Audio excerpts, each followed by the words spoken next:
Breakfast news కి స్వాగతం. ఓడలు బళ్ళు అవుతాయి, బళ్ళు ఓళ్ళు అవుతాయి అని అంటారు. సరే, ఇవి చాలా మంది మాట్లాడతారులే ఊసిపోక, లేకపోతే ఇవి అన్ని ఎప్పుడు జరుగుతాయి, అయ్యే పనేనా, జరిగే పనేనా ఈ రోజుల్లో, ఈ ట్రెండ్ లో అని చాలా మంది కొట్టిపారేస్తారు. కానీ పెద్దవాళ్ళు ఏదన్నా అంటే అసలు అది ఊరికే అనరు. నిజంగా దానికి చాలా లోతైన అర్థం ఉంటుంది. జరిగినప్పుడు అమ్మా భలే అన్నారు కదా, అసలు ఇది భలే చెప్పారు కదా అని జరిగినప్పుడు అనిపిస్తుంది.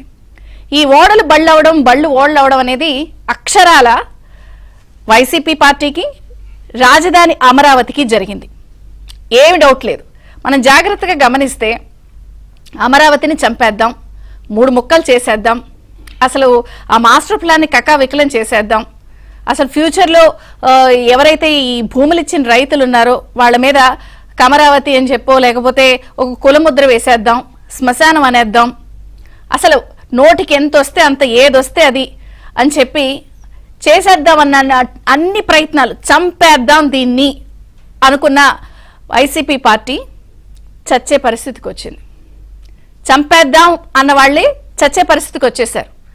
అది అందుకే అన్నాను నేను, ఓడలు బళ్ళు, బళ్ళు ఓళ్ళు అవ్వడం అంటే ఇదే. మీరు జాగ్రత్తగా గమనించండి. ఏ శ్మశానం అన్నారో, ఏ కమరావతి అన్నారో, ఏ భ్రమరావతి అన్నారో, 3 ముక్కలు అన్నారో, కోర్టుల్లో వెళ్ళి చేశారో, దాని ఆఖరికి వాళ్ళు ఉపసంహరించుకున్నారనుకోండి.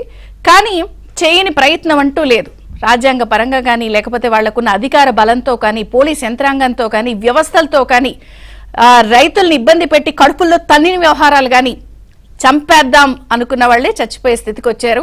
మీరు జాగ్రత్తగా గమనిస్తే గంటకి అరగంటకి ఒక్కొక్కళ్ళు బయటకు వచ్చేస్తున్నారు ఆ పార్టీలోంచి. రకరకాలుగా వినేవాళ్ళం మనం గంట అరగంటలని. ఆ గంట అరగంటకు ఒక్కొక్కళ్ళు పార్టీ నుంచి బయటకు వచ్చేస్తున్న పరిస్థితి మనకు స్పష్టంగా కనిపిస్తోంది. మరి ఖచ్చితంగా ఇది ఓడలు బళ్ళు అవ్వడం, బళ్ళు ఓళ్ళు అవ్వడమే కాబట్టి సరే, ఆ విశ్లేషణ పక్కన పెడితే ఇప్పుడు నిజంగా గుడ్ న్యూస్ మీద గుడ్ న్యూస్, గుడ్ న్యూస్ మీద గుడ్ న్యూస్, అన్ని శుభవార్తలే. రాజధానికి సంబంధించి విఘ్నాలన్నీ తొలగిపోతున్నాయి, నిర్విఘ్నంగా నిర్మాణాలు మొదలు కాబోతున్నాయి. వివరాల్లోకి వెళితే అమరావతి నిర్మాణానికి దాదాపుగా 6,800 కోట్ల రూపాయల రుణం మంజూరుకు ఏషియన్ డెవలప్మెంట్ బ్యాంక్ అంగీకరించింది. వారైతే ఏదైతే బోర్డు సమావేశం నిర్వహించుకుంటారో ఆ సమావేశంలో 6,800 కోట్ల రూపాయల డబ్బులు ఇవ్వడానికి వాళ్ళు అంగీకరించారు. అలాగే ఇది ఏషియన్ డెవలప్మెంట్ బ్యాంక్. అలాగే ప్రపంచ బ్యాంక్ విషయానికి వస్తే ఇప్పటికే అనేక సార్లు వాళ్ళు వచ్చారు, మాస్టర్ ప్లాన్ చెక్ చేశారు, ఎస్టిమేషన్స్ అవి తీసుకున్నారు, ప్రభుత్వం ఇవ్వాల్సిన నివేదికలు ఇచ్చింది. గుడ్ న్యూస్ ఏంటంటే ఏషియన్ డెవలప్మెంట్ బ్యాంక్ ఎలా రుణం మంజూరు 6,800 కోట్ల రూపాయలకి అంగీకరించిందో ఈ నెల 17వ తేదీన ప్రపంచ బ్యాంక్ బ్యాంకర్స్ బోర్డు సమావేశంలో వాళ్ళు కూడా డబ్బులు ఇవ్వడానికి దాదాపుగా సూత్రప్రాయంగా నిర్ణయించుకున్నారు. సో ప్రపంచ బ్యాంక్ నుంచి కూడా మనకి త్వరలో డబ్బులు రాబోతున్నాయి. అది కూడా 13,600 కోట్ల రూపాయలు సుమారుగా రుణం మంజూరు కావచ్చు. అంటే ఇది ఒక 13,600 కోట్లు, ఏషియన్ డెవలప్మెంట్ బ్యాంక్ నుంచి 6,800 కోట్లు. ఇది కాకుండా ఇప్పటికే 1,400 కోట్ల రూపాయలు కేంద్ర ప్రభుత్వం అప్పు రూపాయలు ఇస్తోంది. ఈ అప్పు ఎలా ఉంటుంది అంటే 5 సంవత్సరాల పాటు మారిటోరియం ఉంటుంది, 5 ఏళ్ల పాటు మనకు కట్టక్కర్లేదు. 5 ఏళ్ల తర్వాత మనం 23 సంవత్సరాల పాటు, మనం ఇల్లు తీసుకుంటే ఈఎంఐ ఎలా కట్టాలో 23 సంవత్సరాల పాటు ఈఎంఐ చొప్పున మనం కడతాము.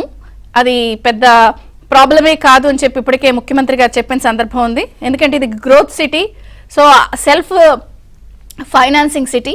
సో ఎక్కడికక్కడ ప్రజల ఆక్యుపేషన్స్ ఉంటాయి, అందరూ వస్తారు, హోటల్స్, టూరిజము, ప్రజలు జనాభా రావడం, సిస్టంలోకి మనీ ఫ్లో అవ్వడం. సో సెల్ఫ్ ఫైనాన్సింగ్ సిటీ కాబట్టి ఆ మారిటోరియం తర్వాత 23 సంవత్సరాల పాటు మనం ఈఎంఐ లాగా కట్టేయడం అనేది 1,400 కోట్ల రూపాయల కేంద్రం ఏదైతే అప్పు రూపాయలు ఇస్తుందో అది పెద్ద వ్యవహారం కాదని చెప్తున్నారు. సో ఈ 1,400 కోట్లు కాకుండా ఈ మొత్తం అప్పు మీద 25% ముందే మంజూరు కాబోతుంది. అదొక 3,750 కోట్ల రూపాయలు. అంటే ఒక్కసారిగా మనకి దాదాపుగా 31,000 కోట్ల రూపాయలు నిధులు మంజూరు అయ్యేందుకు పూర్తి స్థాయిలో దారులు, అడ్డంకులన్నీ తొలగిపోతున్నాయి. నిర్మాణాలు చకచక రైమంటూ ప్రారంభం కాబోతున్నాయి. అంటే గ్రోత్ హబ్గా తీర్చిదిద్దేందుకు, అక్కడ ఉన్నటువంటి మనుషుల జీవన ప్రమాణాలు పెంచేందుకు, రైతులకి రిటర్నబుల్ ప్లాట్స్ అవి డెవలప్ చేసి మౌలిక సదుపాయాలు కల్పించేందుకు, అలాగే ఇప్పటికే సుప్రీంకోర్టులో స్పెషల్ లీవ్ పిటిషన్ వేసింది ప్రభుత్వం. సో అది ఈ వారం 10 రోజుల్లో దానికి సంబంధించి ఏకైక రాజధాని ఇంకా భవిష్యత్తులో, ఎందుకంటే జగన్ గారిని చూస్తున్నాం కాబట్టి భవిష్యత్తులో ఎవరు కూడా పిల్లి మొగ్గలు వేసి వెధవేషాలు వేయకుండా ఇదే ఏకైక రాజధాని, మరొక సవితిని తీసుకురాకుండా. కాబట్టి ఇటువంటి క్లియరెన్స్లు కూడా, న్యాయపరమైన చిక్కులు కూడా త్వరలో తొలగిపోతున్నాయి. ఇవే కాకుండా ప్రతిబంధకాలన్నీ తొలగిపోతున్న నేపథ్యంలో 6,800 కోట్ల రుణానికి అన్నీ కూడా సిద్ధమైపోతున్న నేపథ్యంలో ఇంకొక గుడ్ న్యూస్ అంటే న్యాయపరమైన చిక్కులు, Asian development bank, world bank, కేంద్రం అప్పు, ఇది కాకుండా ఇంకొక గుడ్ న్యూస్ ఏంటంటే హడ్కో నుంచి.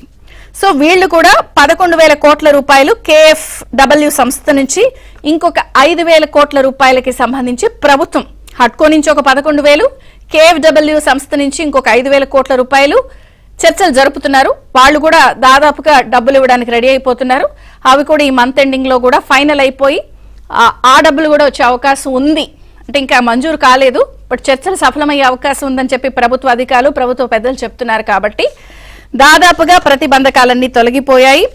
ఇక అమరావతి నీకు లేదు పోటీ, పనులు చకచకా జరుగుతూ రాజధాని ఎక్స్ప్రెస్ జనవరి 25 నుంచి మొదలు కాబోతోందా, అందరూ కూడా ప్యాసింజర్స్ సిద్ధంగా ఉన్నారా అన్నది నిర్విఘ్నంగా నిర్మాణాలన్నీ కూడా మొదలు కాబోతున్నాయి. దాదాపుగా డబ్బులన్నీ కూడా నెలాఖరికి వచ్చేస్తున్న నేపథ్యంలో వచ్చే నెల నుంచి కూడా పూర్తి స్థాయిలో అన్ని ప్రతిబంధకాలు తొలగిపోయి నిర్మాణాలు ప్రారంభం కాబోతున్నాయి.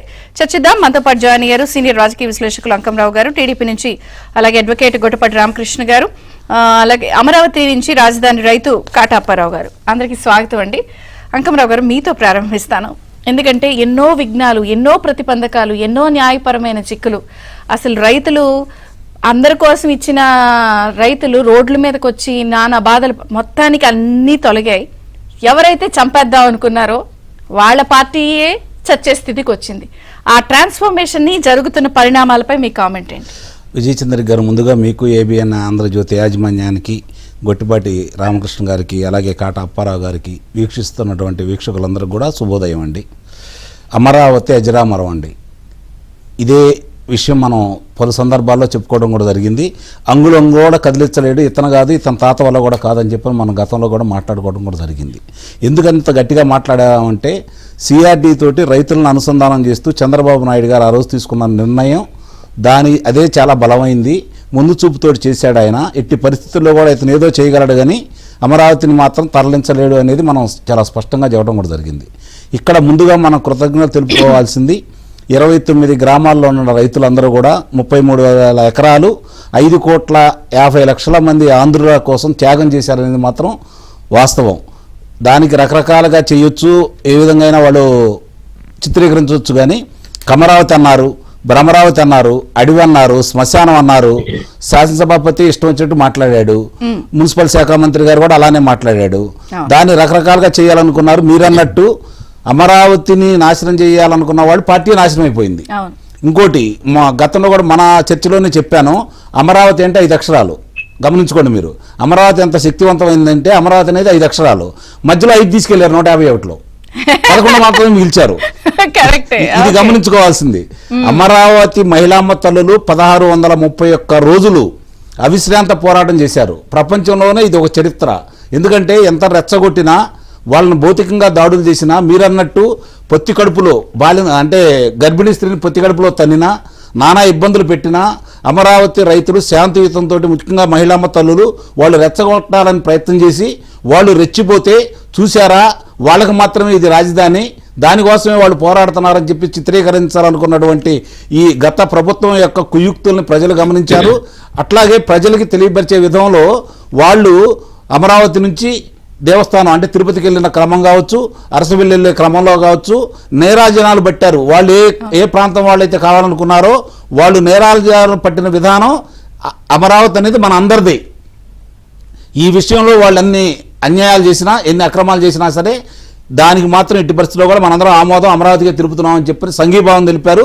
దానికి మద్దతుగానే అతను చేసినటువంటి దౌర్జన్యాలకి, దుర్మార్గాలకి, హత్యలకి, దోపిడీలకి ప్రత్యక్ష సాక్షులైనటువంటి ప్రజలు మౌనంగా బరాయించేసి వాళ్ళ చేతిలో ఉన్నటువంటి బ్రహ్మాస్త్రమైనటువంటి ఓటు అనే ఆయుధంతో ఈ ప్రభుత్వానికి, నేను ఇందా చెప్పినట్టు, అమరావతి అనే 5 అక్షరాలకు సంబంధించిన 5 అంకెలు తీసుకెళ్లి 11 మాత్రమే మిగిల్చారు. ఇప్పుడు కూడా ఇంకా బుద్ధి జ్ఞానం లేకుండా కొంతమంది చాలా మాట్లాడుతూ ఉన్నారు. ఇప్పుడు ఇక్కడ విజయచంద్ర గారు ఒకటి గమనించండి. చెప్పండి. నారా చంద్రబాబు నాయుడు గారు ఆ రోజు ఈ ఆయన మానసిక పుత్రిక అండి. ప్రపంచంలో హెరిటేజ్ నగరాల్లో దీనికి ఒక ప్రత్యేక గుర్తింపు కూడా తీసుకురాగలిగాడు. ఎందుకంటే ప్రణాళికలోనే కారణం ఏంటంటే కాలుష్య రహిత రాజధాని, నవనగరాల్లో కూడా కాలుష్యం అనేది రాకుండా చాలా చక్కని ప్రణాళికతో ఆయన రూపొందించాడు. మామూలుగా అంటే ఆంధ్ర రాష్ట్ర ప్రజల దురదృష్టమో లేకపోతే అదృష్టమో మనం అయితే చెప్పలేం, కానీ ఈరోజు వాళ్ళు చేసినటువంటి అన్ని కళ్ళ ముందు సాక్ష్యాలు కనపడుతున్నాయి కాబట్టి, ప్రజలు తెలుసుకున్నారు కాబట్టి, జరిగిన విధ్వంసాలు అర్థమైపోయినాయి కాబట్టి, మళ్ళీ భవిష్యత్తులో మళ్ళీ ఇలాంటి అవకాశం అతనికి మాత్రం ఎట్టి పరిస్థితుల్లో ఇవ్వరనేది అది వాస్తవం. ఇప్పుడు ఇప్పుడు వాళ్ళు న్యాయస్థానం, ఆంధ్ర న్యాయస్థానం ముట్టికాయలు వేసేసింది. వాళ్ళు కొన్ని రోజులు ఆగారు, ఎందుకంటే అక్కడ ఎల్వి రమణ గారు ఉన్న సందర్భంగా కొన్ని రోజులు ఆగారు, తర్వాత వెళ్ళారు. ఇప్పుడు ఈ ప్రభుత్వం ఏకైక రాజధాని అమరావతి అనేది చెప్పింది. ఇది చంద్రబాబు నాయుడు గారి మానసిక పుత్రిక అండి. ఆయనకి చాలా, ఇప్పుడు ఆయన గురించి 2047 విజన్ గురించి ఈరోజు చెప్పాడు కదా, 10 అంశాలు ఉన్నాయి దాంట్లో, గమనించండి మీరు.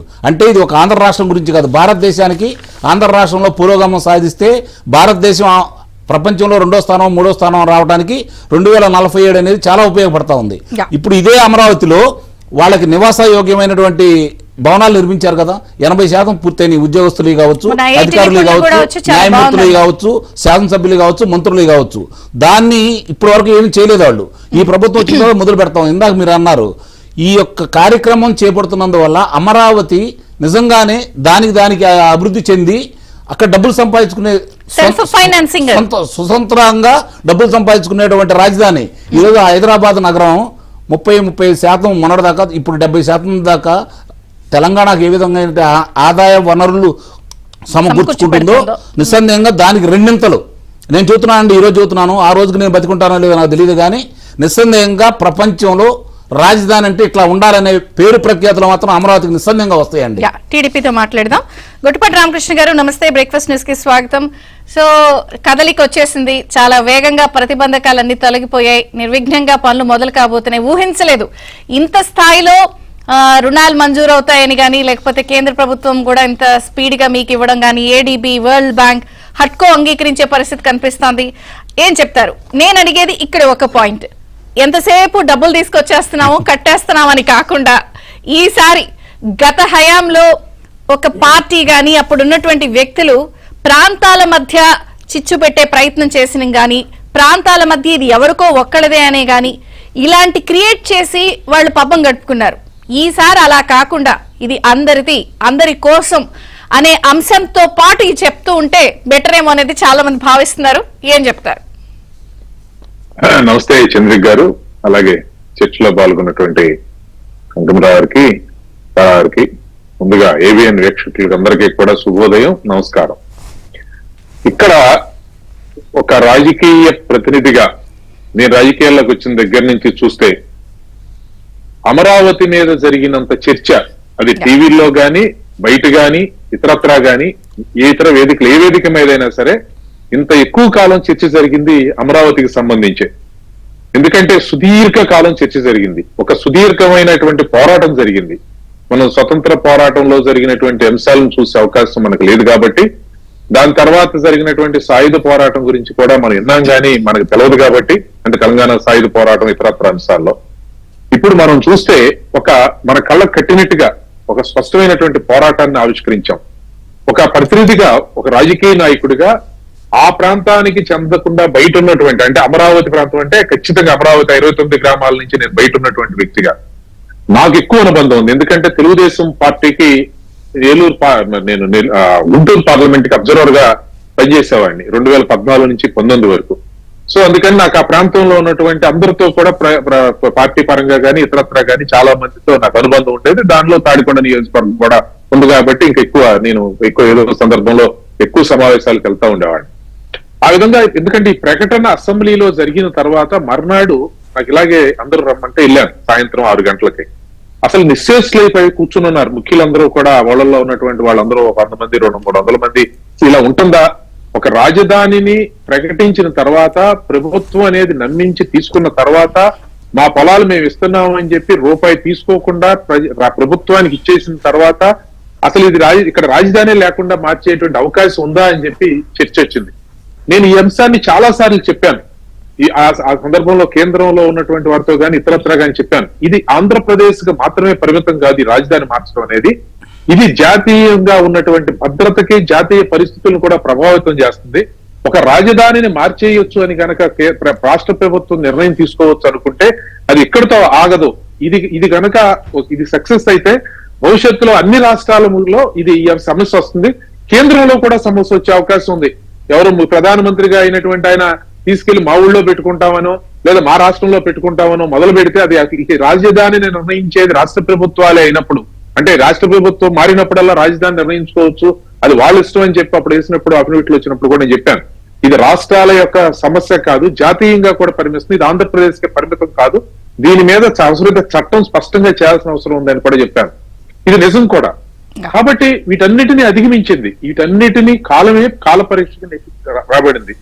ఆనాడు కూడా అంతర్గతంగా జరిగిన సమావేశాల్లో చంద్రబాబు నాయుడు దగ్గర ప్రస్తావన వచ్చింది.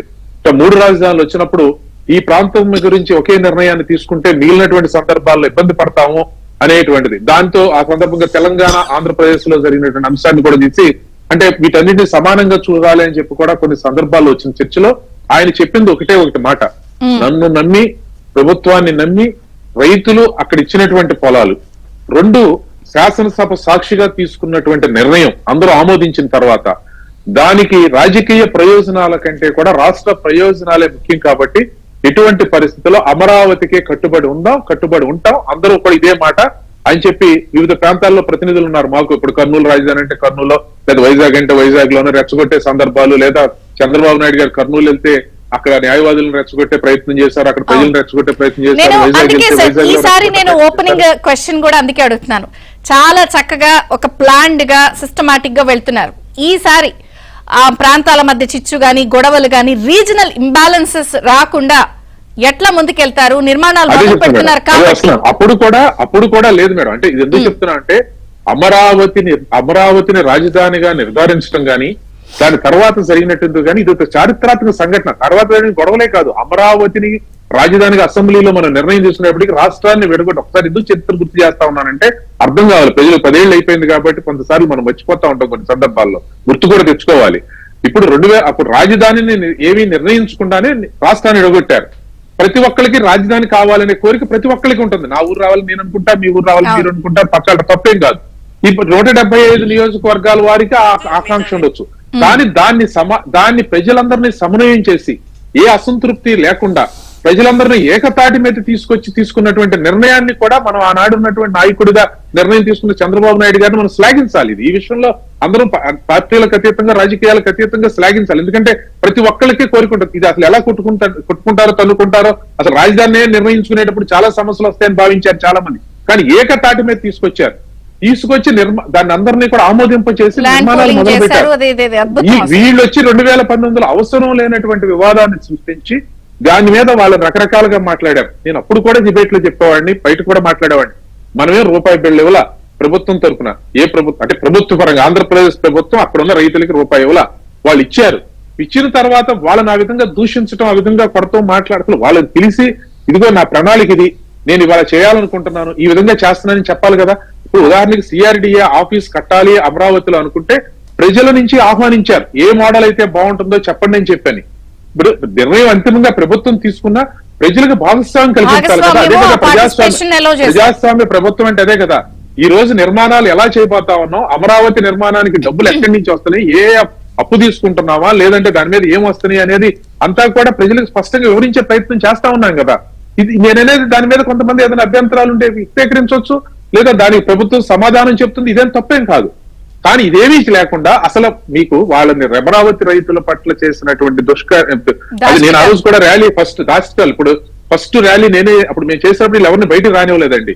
ఆ రోజు నేను విజయవాడలో ర్యాలీ మొదలెడితే నన్ను కూడా ఈ విధంగా అరెస్ట్ చేసే ప్రయత్నం చేస్తే నేను ఒకటే చెప్పాను, ఇలా చేస్తే మా హక్కులను హరించితే, మా మానవ హక్కులను హరించడం, ప్రాథమిక హక్కులను హరించితే అందరి మీద కేసులు వేయాల్సిన పరిస్థితి వస్తుందని చెప్పాను. ఫస్ట్ ర్యాలీ చేసే అవకాశం ఆ రోజు ఎక్కడే జరిగింది నాయకత్వంలో. ఎందుకు మీ దృష్టికి తీసుకొస్తా ఉన్నానంటే అప్పటికే అసలు ఎవరు బయటకు వచ్చి కాలు బయట పెడితే గుమ్మలో నుంచి ఎత్తులు ఆనేసేవాళ్ళు. మమ్మల్ని కూడా అరెస్ట్ చేయడానికి వస్తే చెప్పాను, కనీసం మేము ఈ ప్రాంతంలో ఉన్నాం, మాకున్న మౌలికమైన హక్కుని, మాకున్న ప్రాథమిక హక్కుని ఇది అన్యాయం అని చెప్పుకోలేనప్పుడు ఇంకా భారత పౌరుడిగా, ఒక ఆంధ్రప్రదేశ్ పౌరుడిగా జీవించే ఉపయోగం ఏముంది, ఇంకా చెప్పుకోవడానికి ఉపయోగం ఏముంది?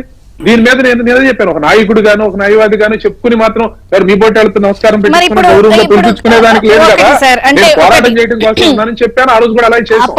చంద్రబాబు నాయుడు గారు చూసినప్పుడు కళ్ళ ముందు వచ్చాయి. ఇందాక అంకమరావు గారు కూడా అన్నారు, మధ్యలో ఒకటి తీసి 11 ఇచ్చారు. నేననేది ఏంటంటే ఇంక ఇప్పుడు పనులు ప్రారంభం కాబోతున్నాయి కదా, ఎలాంటి ప్రణాళికతో వెళ్తారు? ఒకటి. రెండు, మీరు అప్పట్లో రాజధాని నిర్మాణాలు స్టార్ట్ చేసినప్పుడు వివిధ వర్గాల నుంచి కూడా సాయాన్ని ఎక్స్పెక్ట్ చేసి ఆశించి పిలుపునిచ్చారు. అప్పట్లో కూడా బ్రిక్స్ ప్రోగ్రామ్ పెట్టారు. ఆ ఇటుకలు కొనే అవకాశాన్ని ఇంత మీరు కూడా పార్టిసిపేట్ చేయండి, రాజధాని దాంట్లో చెయ్యి, అలాంటి కార్యక్రమం ఏమైనా తీసుకొస్తారా ఈ అప్పులు రుణాలతో పాటు? నేననేది మిగిలిన ప్రాంతాల సమాంతర డెవలప్మెంట్ మీద కూడా ఎలాంటి ప్రణాళికతో వెళ్తారు? మీరు చూడండి మేడం, ఇప్పుడు మొన్న వరదలు వచ్చినాయి విజయవాడలో. అంటే నేను ఎందుకంటానంటే నాయకుడి మీద నమ్మకం ఉంటే ఏ విధంగా ప్రజలు స్పందిస్తారంటానికి మీకు ఉదాహరణ చెప్తున్నాను. మొన్న విజయవాడలో వరదలు వచ్చినాయి. వరదలు వచ్చినప్పుడు మరి చంద్రబాబు నాయుడు గారి మీద ఉన్న నమ్మకంతో ఎన్ని విరాళాలు వచ్చినాయి, ఎన్ని డొనేషన్స్ వచ్చినాయి, దానికి ఆ కెలామిటీని ఎదుర్కోవడానికి ప్రభుత్వానికి ఎంత అండగా నిలబడ్డారు ఎక్కడెక్కడి నుంచో. అమరావతికి కూడా అలాగే నిలబడతారు. నేను ఆ రోజు అప్పుడు కూడా చెప్పాను మేడం, టీవీలో మాట్లాడినప్పుడు కూడా చెప్పాను. నేనేంటంటే డబ్బులు అనేది మీరు కావాలని చెప్తున్నారు, నిజంగా డబ్బులు లేకపోతే 1000 కోట్ల రూపాయలు 1000 కోట్ల రూపాయలు ప్రపంచంలో ఉన్న తెలుగు వారందరూ వాళ్ళ రాజధాని కోసం ఇవ్వడానికి నిజంగా నమ్మకమైన నాయకుడు ఉంటే ఇవ్వడానికి సిద్ధంగా ఉంటారు.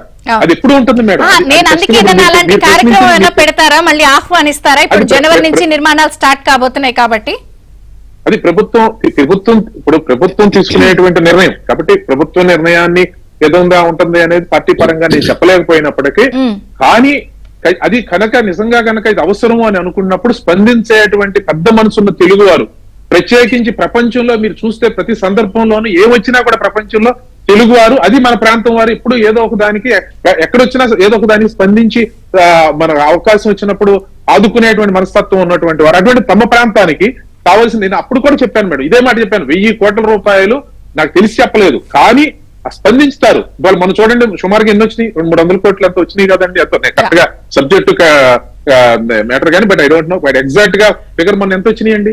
అంటే ఆ కెలామిటీని ఎంత స్పందించారు చూడండి. ఇది నాయకుడి మీద ఉన్న నమ్మకం, అది ఊహించలేదు కదా అంత వస్తాయని. ఈ విధంగా ఇప్పుడు నేననేది ఇది, ఇప్పుడు వీటినన్నీ అర్థం చేసుకోకుండా విధ్వంసం చేసి ఈ రోజు ఆ విధ్వంసానికి కులముద్ర వేసి ఆ విధ్వంసానికి ఈ రోజు వాళ్ళు మూల్యం చెల్లించుకున్నారు. ఆ రోజు ఈ రోజు మీరు అన్ని రికార్డు చూస్తే ఇదే మాట చెప్పాను, మీరు లేని తగాదాని ఇప్పుడు ఎక్కడైతే స్త్రీ పూజించబడుతుందో అది స్వర్గం అని చెప్పారు, అది మంచిగా ఉంటుందని చెప్పారు, రామరాజ్యం అని చెప్పారు. ఎక్కడైతే కన్నీరు గార్చిందో అది రాక్షస రాజ్యం అని చెప్పారు. మీరు అటువంటి మహిళా మనుల్ని దూషించారు, వాళ్ళ శీలాల గురించి మాట్లాడారు, వాళ్ళ చీరల గురించి మాట్లాడారు, వాళ్ళ వ్యక్తిత్వాల గురించి మాట్లాడారు.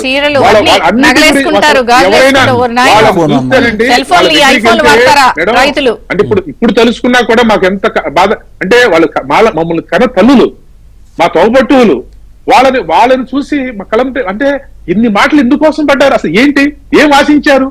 ఏమన్నా 100 రూపాయలు ఇవ్వాల్సింది 110 రూపాయలు ఇమ్మని అడిగారా? 1 కోటి రూపాయలు ఇవ్వాల్సింది 1,10,00,000 ఇమ్మని వాళ్ళ పొలం ఇచ్చి ఈ తన్నులు తింటం ఏంటి, ఈ కేసులు పెట్టించుకోవటం ఏంటి? అసలు మాకు ఒక రకంగా అసలు ఇలా ఉంటుందని కూడా అసలు అంటే ఇన్ని 30 సంవత్సరాలు ప్రపంచంలో అన్యాయం ఇప్పుడు కొన్నిసార్లు పరిపాలనలో కొంతమందికి అనుకున్నంత న్యాయం జరగకపోవచ్చు, లేదా కొన్నిసార్లు కొన్ని పెద్దాలు జరుగుతాయి, నేను కాదంటలే సువిశాలం. కానీ కోరి ప్రజల మీద ఇంత దాచికం, పోలీసులు ఎరక్కొట్టేయటం, వాళ్ళ మీద ముళ్ళకంచెలేయటం, అసలు ఇంతకంటే ప్రపంచంలో ఇంకెక్కడా కూడా ఉండదు. అదే చెప్పాను, ఇది మీ భస్మీ పట్టణం అయిపోతారు అని చెప్పాను. నేను అందుకే చంపాలనుకునే వాళ్ళే చచ్చిపోయే స్థితికి వచ్చారనేది ఓపెనింగ్. ఇంకొక పాయింట్ అండి, మీరు అడ్వకేట్ కదా, లీగల్ సైడ్ కూడా చాలా మందికి ఒక క్లారిటీ ఇవ్వండి. మీరు ఇప్పుడు సుప్రీంకోర్టుకి రాష్ట్ర ప్రభుత్వం పిటిషన్ వేసింది. సో ఓకే, ఇప్పుడు ఏమవుతుందంటే కేంద్రం కూడా తన వైఖరి చెప్పాలి. అంటే గతంలో వేసిన ఎఫిడవిట్ కి రివైజ్డ్ ఎఫిడవిట్ వేయిస్తారా, అడుగుతారా మీరు కూడా కేంద్రాన్ని? ఇప్పుడు వాళ్ళ స్టాండ్ కూడా వాళ్ళు చెప్పాలి కదా కోర్టు పరంగా. నేను చెప్పేది ఏంటంటే మేడం, న్యాయస్థానాల్లో చట్టాలకు అనుగుణంగా లేదా అనేది నిర్ధారిస్తా న్యాయస్థానం ఇచ్చే తీర్పులు. ఒకవేళ చట్టం లేనప్పుడు అవి జనరల్ గా అంటే ఒక సెన్సిబుల్ గా అంటే భవిష్యత్తుని ఊహించి నిర్ణయాలు తీసుకుంటా ఉంటారు. మీరు చూస్తే చాలా వాటిల్లో అంటే గౌరవ న్యాయమూర్తులు నిర్ణయం తీసుకునేప్పుడు చట్టంలో పొందుపరచబడినవి, చట్టంలో లేనటువంటి వాటి గురించి నిర్ణయం తీసుకునేటప్పుడు భవిష్యత్తుకి ఇబ్బంది లేకుండా దేశం యొక్క ప్రజాస్వామ్యానికి, దేశం యొక్క భద్రతకి, పటిష్టతకి ఇబ్బంది లేని విధంగా తీసుకుంటారు.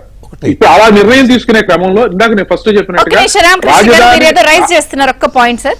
ఇప్పుడు ఈ ప్రభుత్వం రాజధానిని మార్చే నిమిషం సార్, రాజధానిని మార్చొచ్చు ప్రభుత్వం అని అనుకుంటే అది గనక అది ప్రభుత్వం మార్చొచ్చు అని అనుకుంటే గనక అది సాధ్యం కాదు అనేది కనుక చెప్పకపోతే ఇందాక చెప్పినట్టుగా దేశంలోనే వివిధ రకాలైనటువంటి ఇబ్బందులు వస్తాయి. కాబట్టి ఖచ్చితంగా సుప్రీం కోర్టులో కూడా అమరావతికి సంబంధించి అనుకూలంగానే ఉంటుంది. ఏకైక రాజధాని నేననేది కేంద్ర ప్రభుత్వం రివైజ్డ్ అఫిడవిట్ వేస్తుందా, అప్పుడు వాళ్ళు వేరే చెప్పారు. వాళ్ళు చెప్పారు మేడం, వాళ్ళు చెప్పింది ఏంటంటే ఇది కేంద్ర ప్రభుత్వం అంటే నేను అది కూడా అది మీరు చట్టంలోకి వెళ్తే రాష్ట్రం యొక్క నిర్ణయం అన్నారు. రాష్ట్రం నిర్ణయం వాళ్ళ పరిధిలో ఒక నిమిషం ఏంటి అంటారు, దానిలో ఇంటర్ప్రిటేషన్ ఏంటంటే రాజధాని రాష్ట్రం చీలినప్పుడు రాజధాని నిర్ధారించుకునేటువంటి అవకాశం రాష్ట్ర ప్రభుత్వానికి ఉంది. కానీ ఇది చెప్తున్నారు వాళ్ళు. కానీ రాష్ట్ర ప్రభుత్వం ఒక రాజధాని నిర్ధారించిన తర్వాత దాన్ని మార్చేటువంటి అవకాశం ఆ రాష్ట్ర ప్రభుత్వానికి ఉందా లేదా ఎక్కడా లేదు. ఇది ఇక్కడ ఇంటర్ప్రిటేషన్. దీనిలో రాష్ట్ర ప్రభుత్వం బ్రేక్ వెళ్దాం, మీరు చెప్పండి. రాష్ట్ర ప్రభుత్వం ఇప్పుడు చాలా తెలివిగా రాష్ట్రాన్ని అమరావతిని దృష్టిలో పెట్టుకొని వాళ్ళు మామూలుగా మేము ఉపసంహరించుకున్నాం అనుకున్నట్టయితే ఇక దాని గురించి గొడవ ఉండేది కాదు. కానీ ఇప్పుడు కేంద్రం పరిధిలో నెట్టేశారు నిస్సందేహంగా. కేంద్రం సమాధానం చెప్పాల్సిన పరిస్థితి చాలా తెలివిగా చంద్రబాబు నాయుడు గారు ఈ రోజు కేంద్రం మీద ఇచ్చాడు. సుప్రీం న్యాయస్థానంలో మాది ఏకైక రాజధాని చెప్పి వీళ్ళు చెప్పిన తర్వాత వాళ్ళు కేంద్రాన్ని అడుగుతారు ఈ రోజు. చంద్ర గారు ఇంకొక మాట ఇంపార్టెంట్ ఏంటంటే, ఒకటి ఇప్పుడు ఇందాక నేను చెప్పింది, రెండోది అంటే కేంద్ర ప్రభుత్వం మార్చలేదు చట్టం. రెండోది ఏంటి, కేంద్ర ప్రభుత్వం వేసినటువంటిది అంటే ఒక రకంగా ప్రభుత్వానికి అనుకూలం అప్పుడు వేసినటువంటిది ఏ కారణంతో వేసినా ప్రభుత్వం యొక్క ఇష్టం అని చెప్పారంటే, రాష్ట్ర ప్రభుత్వం యొక్క ఇష్టం అని చెప్పారంటే ఇప్పుడు రాష్ట్ర ప్రభుత్వం ఏ నిర్ణయం తీసుకున్నా కట్టుబడి ఉంటామనే కదా. నేను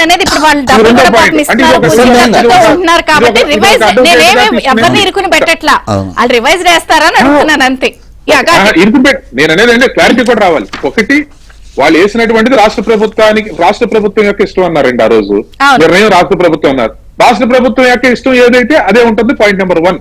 ఒకవేళ రెండోది ఇంటర్ప్రిటేషన్. అప్పుడు రాష్ట్ర రాజధాని నిర్ధారించుకునేటువంటి అవకాశం హక్కు రాష్ట్రానికి ఉంది అనేది ఉంది. కానీ రాష్ట్రం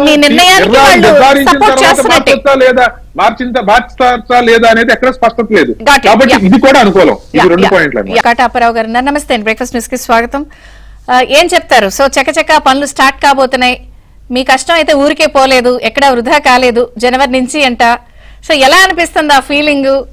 ఎన్నో వ్యయ ప్రయాసాలకి దెబ్బలు తిన్నారు, దాష్టికాలు చూశారు.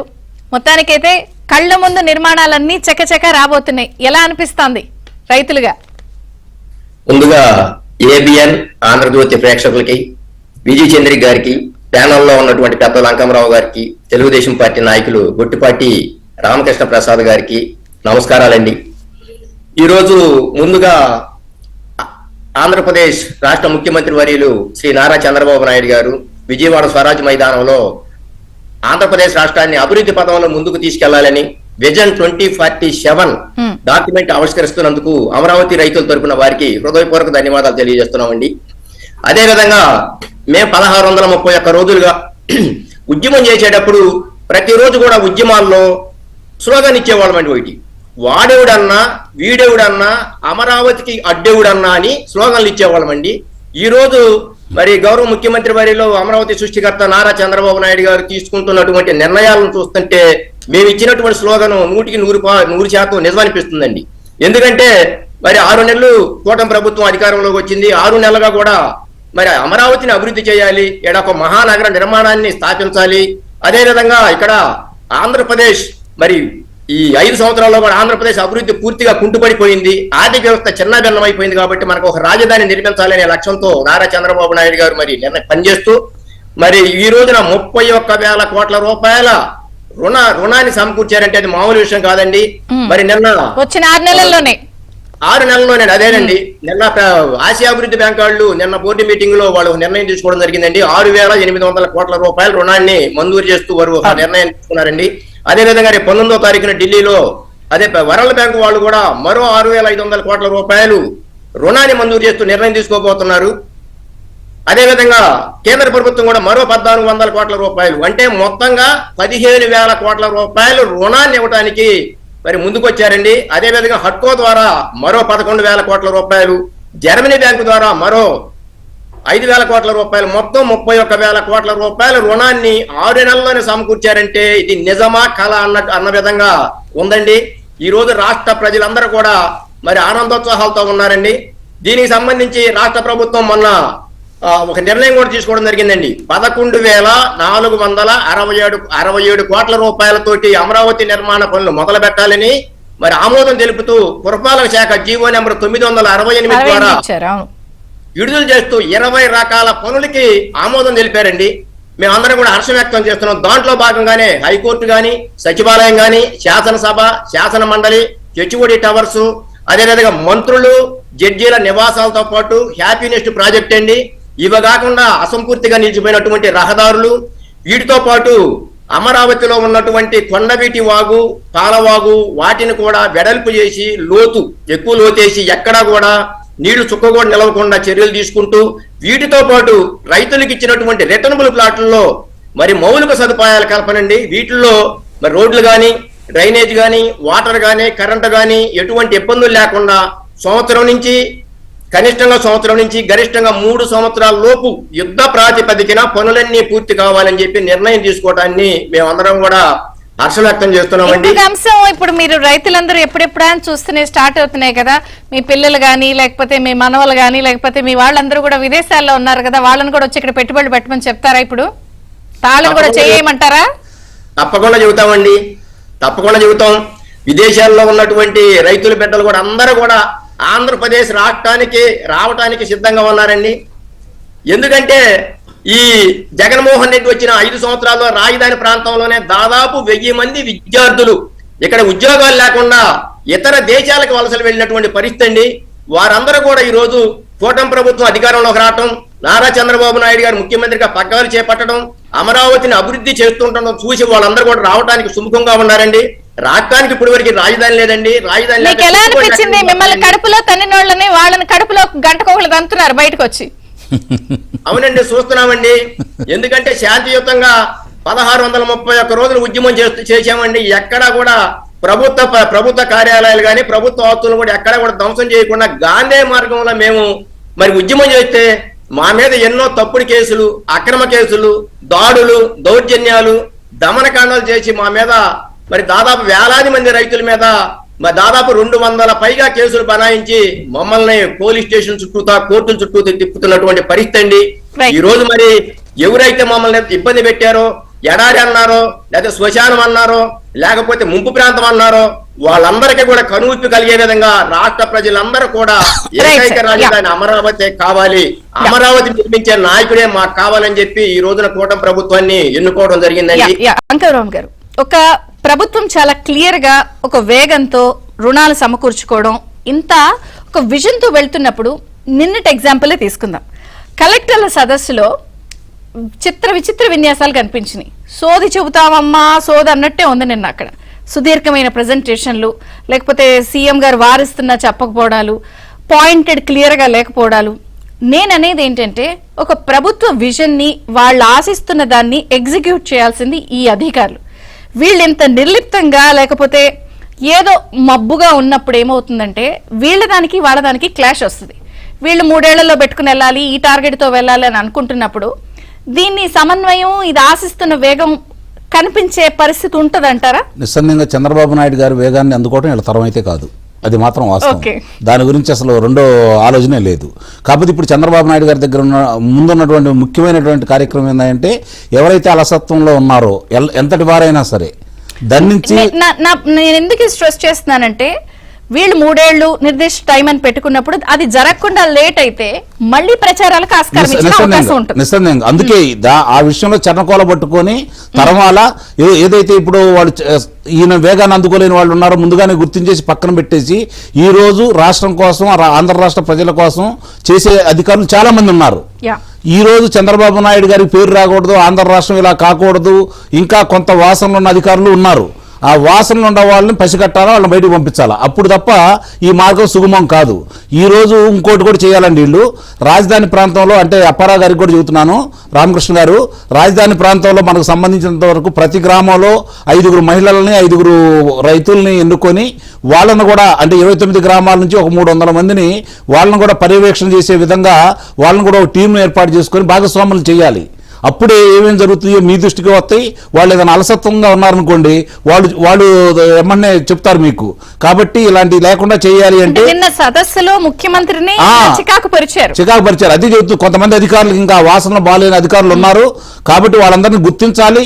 ఈ రోజు ఇంకోటి గమనించుకోండి అండి, ఇంత వేగంగా ఇన్ని అమరావతికి ఇంత డబ్బులు వచ్చేసి ఇంత పనులు చేయాలనుకున్న ఈ సందర్భంలో కూడా రాష్ట్రంలో జరుగుతున్నటువంటి ఇన్ని విధ్వంసాలకు కారకులైన వ్యక్తులకి వెనకేసుకొచ్చే విధంగా కొంతమంది అధికారులు సహకరిస్తున్నారు కదా.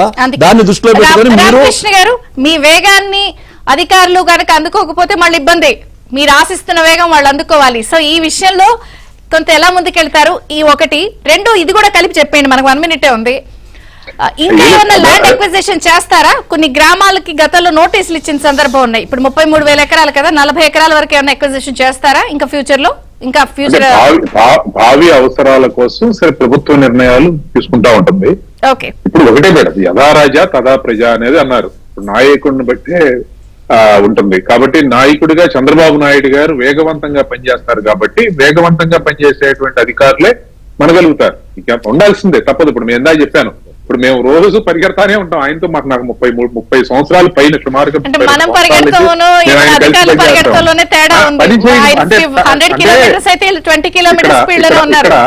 ఇక్కడ చూడాల్సింది, వాళ్ళు అర్థం చేసుకోవాల్సింది ఏంటంటే, అంటే అధికారులు ఆయనతో కలిసి పనిచేసేటప్పుడు అర్థం చేసుకోవాల్సింది ఏంటంటే, స్పష్టంగా ఆయన ఇచ్చినటువంటి లక్ష్యాన్ని ఎలా పూర్తి చేయగలుగుతామని నిర్దేశించుకుని పనిచేయకపోతే చాలా రకరకాలైనటువంటి ఇబ్బందులు వచ్చి ఎదుర్కొనే పరిస్థితి ఉంటుంది. కాబట్టి ఖచ్చితంగా పనిచేయాలి.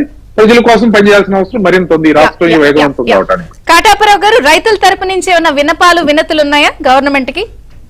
ఉన్నాయండి. మీ ద్వారా మేము, గొట్టిపాటి రామకృష్ణ ప్రసాద్ గారు ఉన్నారు, పెద్ద లంకమరావు గారు ఉన్నారు, మేము ఒకటే చెబుతున్నామండి, జగన్మోహన్ రెడ్డి లాంటి సైకో మళ్ళీ వస్తే మరి ఏం చేయాలో అర్థం కాని పరిస్థితి. కాబట్టి రాజధానిని మార్చడానికి వీలు లేకుండా పార్లమెంటులో గెజిట్ నోటిఫికేషన్ ఇప్పించాలని చెప్పి మేమందరం కూడా ప్రభుత్వాన్ని పెద్దలకు కోరుతున్నామండి.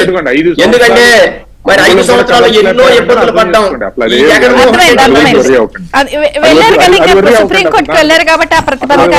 మీరు ఒకటి అర్థం చేసుకోండి, అంత బలవంతుడయ్యండి అన్ని చేసిన వ్యక్తి 5 సంవత్సరాలు అంగుళంలో కదలించలేకపోయాడు. వాళ్ళ తాత ముత్తాతలు వచ్చినా కూడా అమరావతిని కదిలించలేరు. గతంలో చాలా సార్లు చెప్పి మళ్ళీ చెబుతున్నాం, అమరావతి అజరామరం, దాన్ని ఎవడు ఏమి కూడా అంగుళం కూడా కదిలించలేడు. ఆ విషయంలో మీరేమీ సంశయం లేదు. చంద్రబాబు నాయుడు గారు దాన్ని సరైన నిర్ణయం తీసుకుంటారు. భూమి ఇచ్చిన వాళ్ళకి ఆ అఫెక్షన్, ఆ మమకారం, ఆ బాధ ఉంటుందిలేండి వాళ్ళ సైడ్ నుంచి కూడా. గెజెట్ నోటిఫికేషన్ వస్తే మేము కూడా ప్రశాంతంగా గుండె మీద చేయొచ్చు. థ్యాంక్ యూ కాటాపురావు గారు, రామకృష్ణ గారు, thank you so much. Ankamarao.